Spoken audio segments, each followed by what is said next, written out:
मुरघास कसा असायला पाहिजे, आता हे बघा हे ना मुरघास घातलेला आहे, तिकडे पण घातलेला आहे. तर मुरघास खातेवेळी ह्याच्यात शोधणं वगैरे असं काहीही नाहीये. आता त्यांना शोधायला काहीच शिल्लक राहिलेला नाहीये, कारण की जे स्लाइस वगैरे असतात बघू शकता, जे स्लाइस वगैरे असतात आता मक्याचे वगैरे तसे ह्याच्यात आपल्या ह्याच्यात काहीच नाहीये.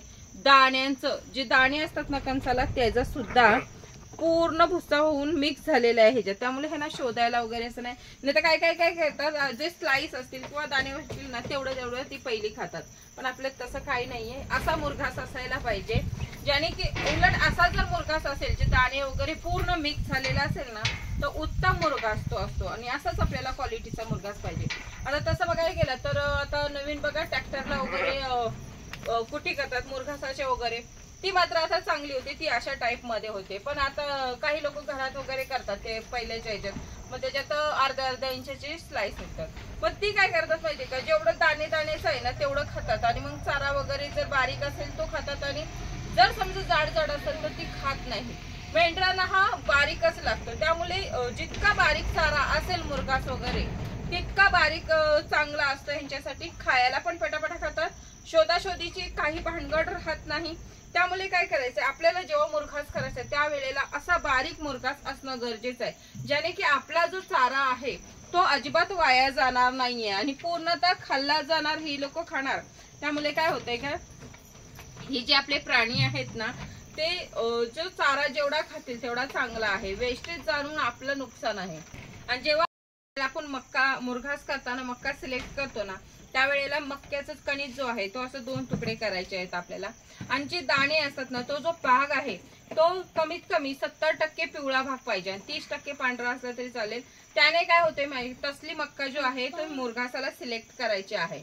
आणि त्याने काय होईल, कमीत कमी 60 ते 70% जो आपला खुराकाचा जो भाग येतो तो कमी होणार आहे, कारण की ते सर्व खुराकामध्ये कन्वर्ट होणार आहे. जो आपला मुरघासासाठी आपण मक्का सिलेक्ट करणार ना तो खुराकाचं काम जास्त करणार आहे. त्यामुळे आपल्याला जेव्हा आपण मुरघास करू ना त्यावेळेला असा मक्का सिलेक्ट करायचा आहे.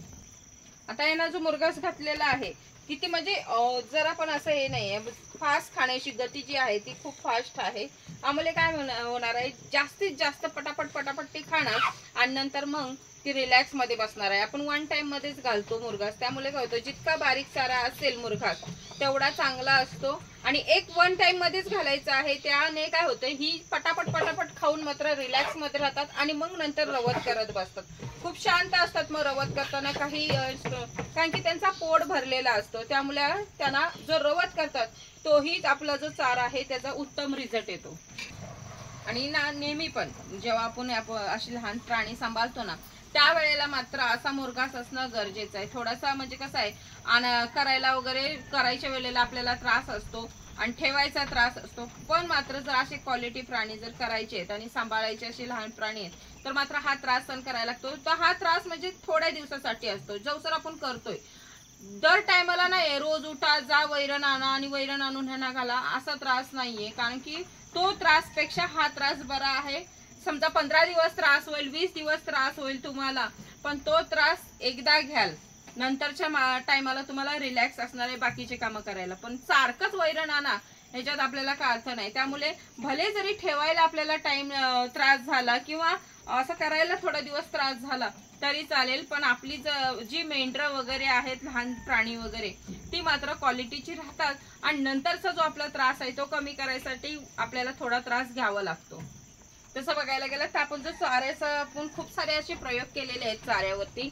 विकतचा सुद्धा मुरघास आणलेला होता, पण विकतच्या मुरघासावर मात्र ती क्वालिटी वगैरे जी आपल्याला पाहिजे होती ती बनली नाही. त्यासाठी मी प्रत्येक टायमाला सांगत असते, जो मुरघास आहे तो आपला स्वतःचा घरचा पाहिजे. घरच्या मुरघासाचा रिझल्ट खूप चांगला येतो. आणि मी बोलते ना 1/2 किलो खुराक यायला लागतो. का 1/2 किलो लागतो, कारण की आपण जो स्वतः घरात मुरघास करतो त्याच्यात जे दाणे वगैरे असतात तेच त्यांचा भरपूर खुराक असतो. आपण मुरघासात त्याला भरपूर खुराक घालत असतो, त्यामुळे त्यांना जास्त नाही खुराक लागत, 1/2 किलोच खुराक लागतो. ह्यासाठी प्रत्येकाने लक्षात ठेवायचं, ज्या वेळेला आपण मुरघास मात्र करू त्या वेळेला घरचाच पाहिजे, कारण की घरच्या मुरघासाचा. आता ह्या टायमाला मी जास्त मुरघास केलेला आहे त्यामुळे क्वालिटी खूप चांगली आहे. म्हणून आपल्याला तर आता चाऱ्यावरती आता काही प्रयोग आपण करणार नाही, कारण की आपले प्रयोग इथं बस झालेत. आपला आता एक कन्फर्म झालेला आहे की मक्याचा जो मुरघास आहे तो आपण कंपल्सरी वापरणार आहोत. आणि हा जो चारा आहे तो ह्यांच्यासाठी निवडलेला आहे, कारण की हा चारा यांच्यासाठी योग्य आहे. त्यामुळे प्रत्येकान मुरघास मात्र कराल तर स्वतःचा घरचा करा. विकतच्या मुरघासाचा रिझल्ट व्यवस्थित येत नाही, पण घरचा जो मुरघास असतो त्याचा रिझल्ट 100% येतो आपल्याला.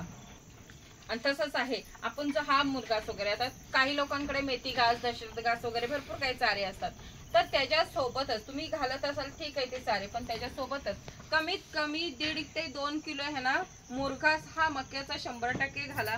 ज्याने की आता तुम्हाला रिझल्ट मात्र कसा आहे माहितीये का, रिझल्ट ह्यांना जे मुरघास घालाल मदर स्टॉकला त्यावेळेला त्यांची जी पिल्लं येणार आहेत त्याच्यात तुम्हाला त्यांचा रिझल्ट दिसणार आहे. कारण की आपण जे त्यांना मक्का आणि त्याच्यात ते दाणे मिक्स असतो ना, जो खुराक असतो त्या खुराकाचा रिझल्ट त्यांच्या पिल्लांमध्ये दिसत असतो. त्यामुळे हा जो मक्याचा मुरघास आहे ह्याचा नक्कीच विचार करा आणि शक्यतो तुम्हाला जमलं तर हा मुरघास नक्कीच ह्यांना करून घाला म्हणून.